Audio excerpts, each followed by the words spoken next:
This is Messages from the Universe with Lori Wondra of Your Life Core. Here, Lori delivers information from the Mastery Realms related to astrology, planetary influences, energy surges, and generally how we are evolving. She connects with angels, guides, ascended masters, astro beings, and those that come forward with messages to help us on our journey. Welcome, everyone, to Messages from the Universe podcast.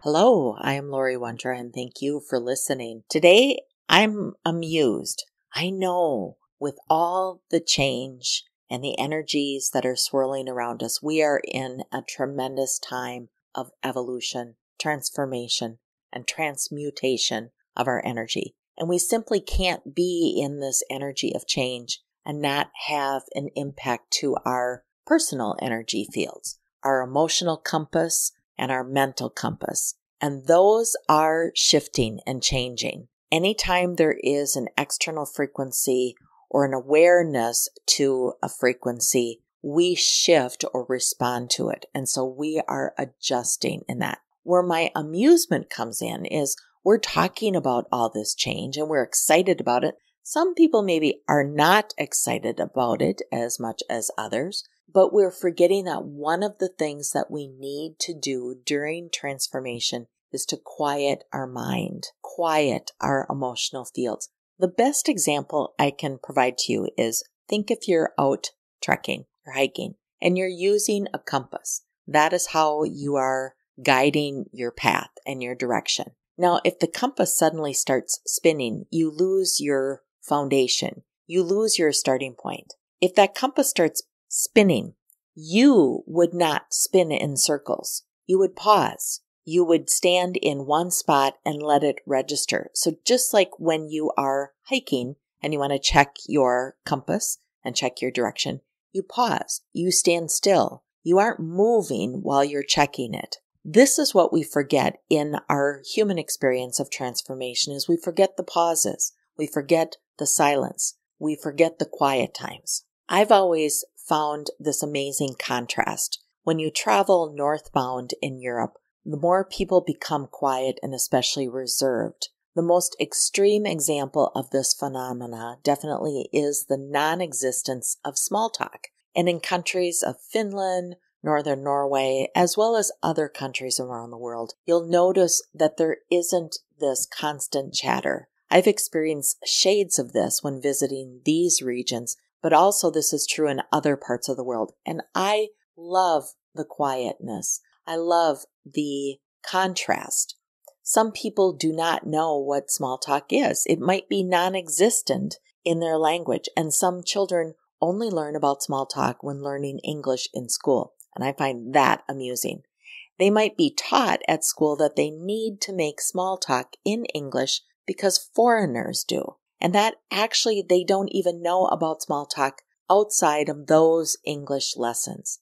In some places around the globe, talking to fill up silences is simply not done. That's why sudden silences at, let's say, a Finnish or Norwegian reception or other social gatherings can last for minutes at a time. Your Finnish, Norwegian companions don't mind the silence at all. Why talk about something without having a good, relevant reason? You might find it rather uncomfortable, learning to be silent, to be purposeful with language or communication. I don't mind silence.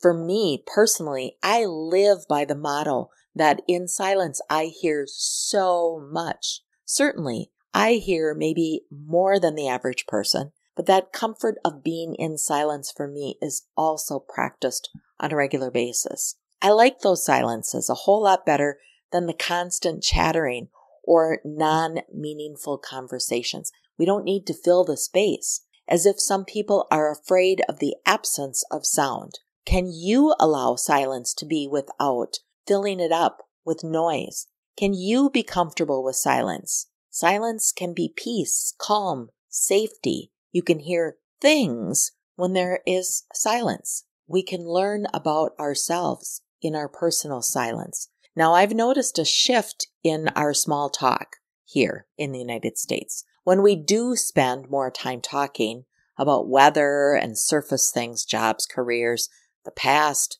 events of the past. We fill. And I wonder if some of the shift is a factor of our emergence from the pandemic. During that time and after, many have been going deep into personal healing, exploring the depths of childhood, relationships, and career. These are very personal experiences and don't require or don't have a place for small talk or chatter. Did we experience a different level of comfort in being in quiet? Or for some, did it develop a deeper level of needing sound? In healing past life, childhood wounds or imprints, was there something there about being in space of quiet? Needing sound, perhaps, to feel secure? Or needing silence to feel secure? I wonder if you might find yourself getting impatient when talking about filler conversations, and you're really looking for someone that is seeking more robust interactions that fill us and not just fill the space between us. This internalization process, bringing awareness of our humanness, yet we're not quite ready or perhaps meant to talk about it. Maybe that's why we're filling space with small talk, as we've gone through these experiences and still not finding it appropriate to share. We just don't want to share. Most people I interact with are desiring the depths of conversations and the curiosity as to why or what is causing certain occurrences in our life or global, not wanting to talk about weather or jobs or superficial things. And I'm also aware that talking at those deep level conversations cannot happen all the time. We can't be in this depth of evolution at all moments of all times of the day. But I am noticing a change in how we converse. Questions like, are we more sensitive to energy? Or are we just more aware of our energy? Have our senses evolved so our sight, smell, touch, taste, and hearing are more refined? Or are we just putting up different boundaries so that we don't need to experience other sights, smells, touches, tastes, or sounds that might prevent us from really experiencing our personal energy field? What exactly has changed within us? What is evolution? And what is evolving? What good does a higher frequency have for us? And maybe all this stuff has always been there, but we are more aware, more curious about them. Maybe in silence, we hear more. These are all pondering questions, and I love to get into these levels of questions, the whys and the whats.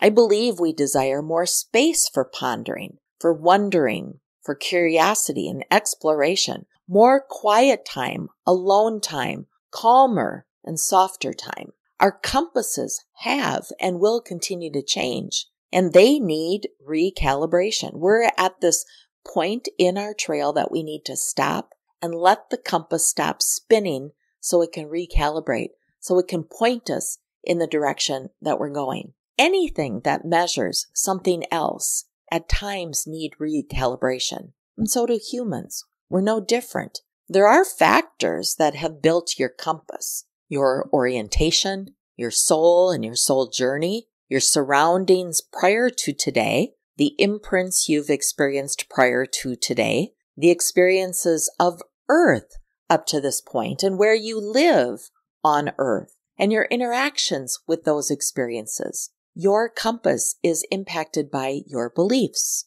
your patterns, and the magnetic ripples of energy that bounce all around us all the time. And we don't think of energy as being a magnetic factor for our compass. It is impacted by your self-care routines, your self-awareness, your curiosity, your courage, and your ability to process risk or potential risk and reward. It's impacted by your motivation and your desires, by your responsibilities. All those things have been changing, shifting. And if or when you've been doing some inner and outer work, you've changed. But is your compass still calibrated to an old version of you? Maybe it's time to recalibrate. Our emotional compass has impactors. Those are the things that move it and shift it. Your emotional compass is impacted by the level of empathy. The more aware you are, the more aware you are of all else. The emotional compass is impacted by your level of curiosity, your sociability, your compassion, your self-awareness, the development of your heart. As you are called to be more curious and you develop more awareness of yourself, your compass will need to be recalibrated. Your emotional compass is impacted by integrity, how flexible or rigid you are, how confident you are, your level of creativity, your level of peace and calm and quiet and stability, compassion, and of course, love. Your mental compass is impacted by past or current experiences, your senses. If you feel that you are in control, or if you have resistance or feel someone else is controlling, it can be impacted by quantity or quality of the experience. It could be impacted by your worldview. Is that big or small? And we know worldviews do change. It's impacted by intention and motivation, by stability and security. It's impacted by the stage of life that you are in, your experiences, your resourcefulness. Now pause for a moment. How much have you changed in the last 3 years, in the last year, in the last 6 months? What experiences have you had? How much will you change in the next month, in the next 3 years, in the next 10 years? Lots. And that means that your mental compass has shifted and will continue to shift and will need recalibration. If your emotional compass is off, it has the potential to misalign your mental compass. These things work in tandem together. Emotions that might drive unhealthy mental thoughts or actions. And the same is true with your mental compass being off and impacting your emotional well-being. Racing thoughts of not having or being enough can create a feeling of overwhelm, stress, not being good enough, and more. Now, a few weeks ago, the universe wanted me to talk about pausing. And now today, I understand where they were going with that there is power in our pauses. And that's important. There's power when we pause, as it allows our energy field to settle and adjust. It gives us time for alignment. When we use that power within us and create silence, quiet, softness, we allow space for what is new to settle in within our emotional compass and our mental compass. It allows us time to pause, to align, to process, to understand before we just start running again in a non-directionless place. Now, we're always looking for help and clues from the universe as to how to best use our time and what might we be missing or need more time with.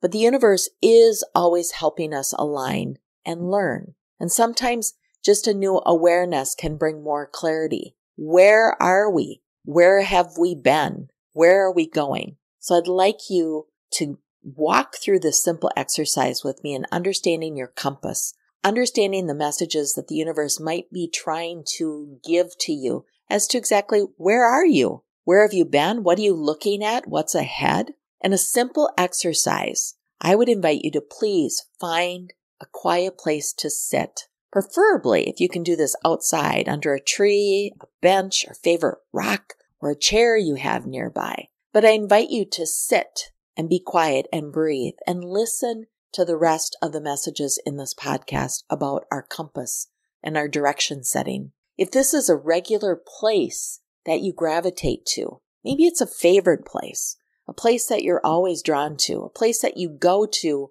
when you just need to sit and relax. I hope you have one of those places. If you don't have a place to go sit when you need to relax, please find one. And if you have a place that you're drawn to, do you know why you're drawn to sit there? If this is a new place and you're only finding this place to sit and be quiet because I've suggested, I'm curious as to why you've chosen this place. I know there's a natural pull from Mother Earth to us, the vibration of Mother Earth to you. Her magnetic field is connecting with your magnetic field. And I want you to notice it. Notice her, the energy of Mother Earth and this place. And I invite you to pay attention to your compass, your inner knowing compass. And let's align this right now. Anytime I do a circle, whether it's sound healing or drumming or just a group, I invite people to notice where they are sitting. So I invite you, notice right now where you are sitting. If you're sitting, are you facing north? Are you facing south? Are you facing east? Are you facing west? And I'll give you a minute just to settle in with that.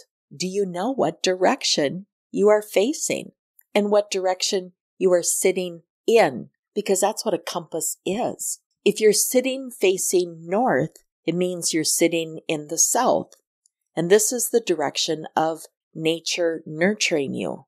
You are in the position of learning. And if you're sitting south, it means you're sitting in the north. And this is the position of renewal, wisdom. You've already gained something. You only need to acknowledge and use it. And it is the position of rest before planning new. You see, each direction on the compass has meaning, and it can provide us insight and give us messages about where we are in life, the journey that we are on, the direction we're sitting in, where we are, and what we may be experiencing, and the direction we are facing, what's ahead.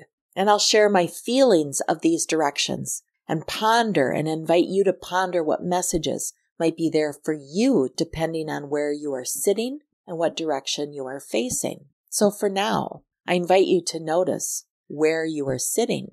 What direction are you sitting in?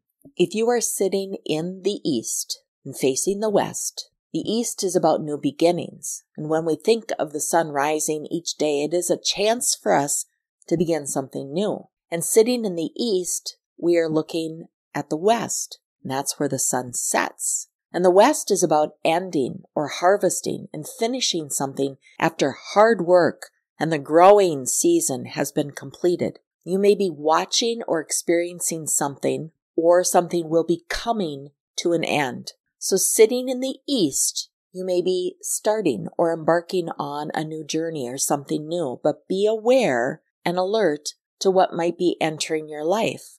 And don't let that which you're looking at as ending hold you back from this new beginning. East is about beginnings. South is about growth and nurturing.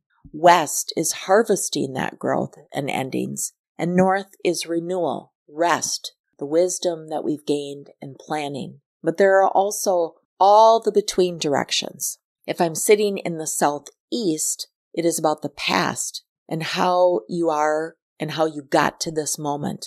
And you'd be facing the northwest. And that would mean you're looking at the lessons you've learned and are acknowledging the transformation and the power of your experiences. If you're sitting in the northwest spot, you are now experiencing lessons and you are in the midst of transformation. And as you look across at the southeast, that's where you've been. Your past, the past that got you to where you are. It's a decision that might be then yet ahead and what is behind.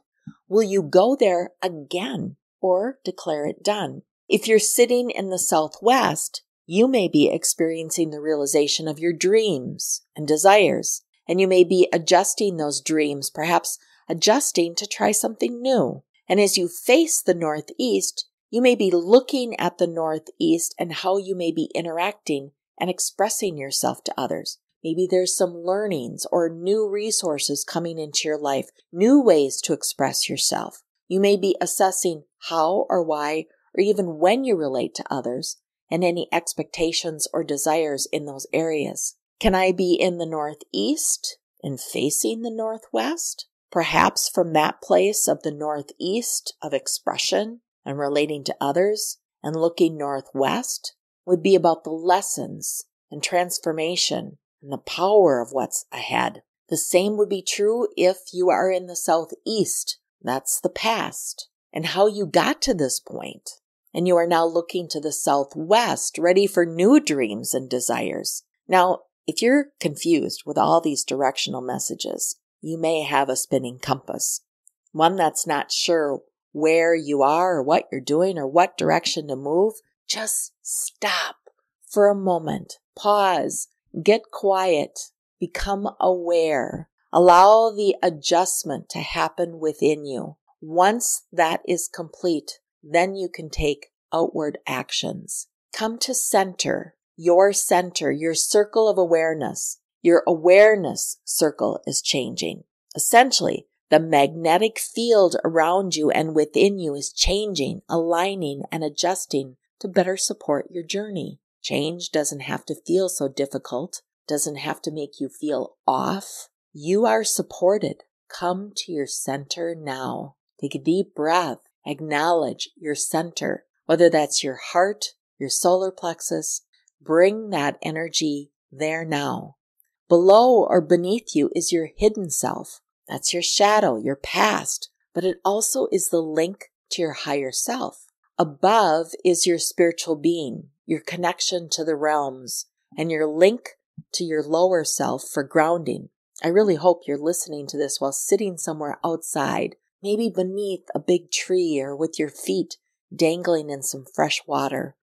I'd like to use this time to attune and align your compass, to walk you through the directions of the compass, the directions that we breeze by so often without understanding the deeper meaning or messages of what is east, what is south, what is west, what is north. They're more than just a place. What is our center? What is below and above? What are the supporting between directions? Southeast, southwest, northwest, and northeast. All of those are points on our compass. So let's begin. And let's begin with East. And I invite Archangel Michael to join us. East represents a new day, a new beginning. The sun is our nucleus of the universe. It's the light giver and the life giver. It's associated with the spiritual sun, the spirit at source of all. The light within us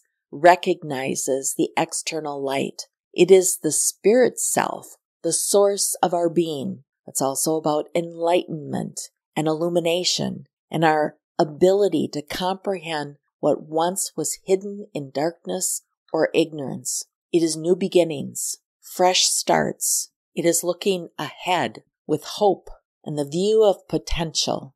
And we acknowledge the direction of south. And Archangel Gabriel, I invite you to be here in the south. This direction is about daytime and greatest activity for development. It's the season of summer and growing season and blossoming. Happenings in the south on a shamanic journey indicate the growth and the development of whatever idea you are focused on. It is where you are putting your energy. It is life, vitality. It's also courage. The element of sun itself indicates growth, light, hope, that illumination to the path that is ahead. It's our creative energy, the energy of dance and music and poetry and writing and playfulness and creative problem solving. It is action. And west, I ask Archangel Raphael to join us here. This is where the sun sets. And on a yearly cycle, it's related to autumn. It's the direction of maturity. It's harvesting what has been sown and nurtured and all the rewards for the efforts that we've put in those areas of focus. The color is black, which represented hides all colors within itself, stressing the power that lies inside. It's associated with mystery and secrets, hidden things, death and transition and transmutation. For me, it's the depth and it's water. It's not being afraid to go within and express and experience those things that you've experienced. It's an ending at harvest time that has purpose and the willingness to accept change as part of life, so it prepares you for new beginnings. I think of the leaves dropping and falling in this season of autumn. They're not holding on. They're easily releasing, knowing that what is ahead is part of the plan. And north, I ask Archangel Uriel to join us. This is the direction of refreshment and renewal and the reception of knowledge and wisdom. A direction of winter when life appears to have withdrawn, but yet there is so much activity beneath the surface. The color is white, and that represents purity and cleansing. The north is the direction of mental activity, thoughts, ideas, how we are applying those thoughts and ideas and planning for the future. It is where we obtain clarity of mind and spiritual awakening. And then we move into our center. This is stationary and calm. It's where we are standing or sitting in the middle of our own circle of awareness, the awareness of your consciousness, your human self. And we understand the direction of southeast. This is a direction of spiritual heritage, totality of experience of past lives which have brought you to where you are now. In this place, in this time, in this moment, this direction reviews your links with the past and your relevance to the present. In southwest, this direction is to make alignment with your dreams and desires, with the visions of what you would like to be or who you are becoming.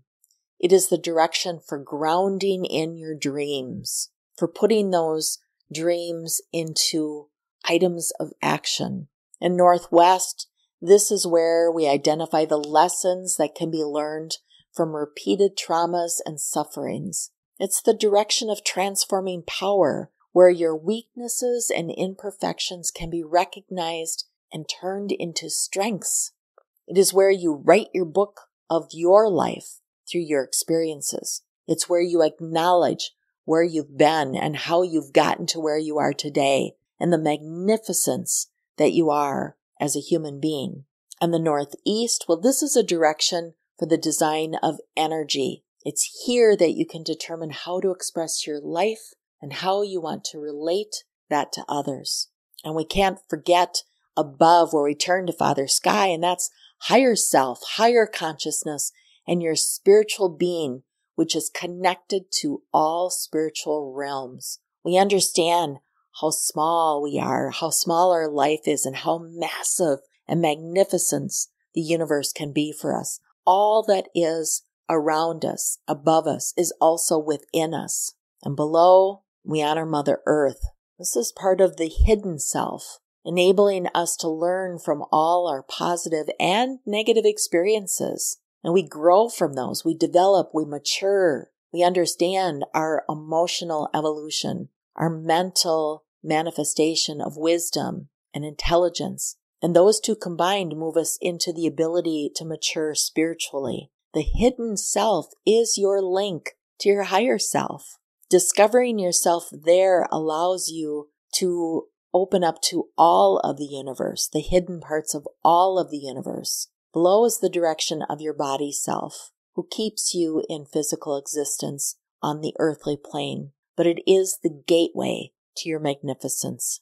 Going internal, being quiet, being comfortable in silence, having your conversations be purposeful. Those are where we are. That is what evolution is now. If you find yourself being a little bit frustrated in the midst of some small talk, I hope you understand that this is too part of your transformation and the discovering of what you need or want or desire as a human that will continue your evolution on your spiritual journey. I hope you find this perfect place in nature, a tree to sit under, a river, a lake, a creek to dangle your feet into. And the next time you sit somewhere, perhaps notice where in the circle you are sitting, what direction you are sitting in, what direction you are facing. And that might be a subtle message from the universe to you as to exactly where you are, where your compass is showing you where you are and where you're going. I'm Lori Wondra. Thank you for listening. Thank you for listening to Messages from the Universe podcast with Lori Wondra of Your Life Core. For current events or to schedule a private session with Lori, please visit yourlifecore.com.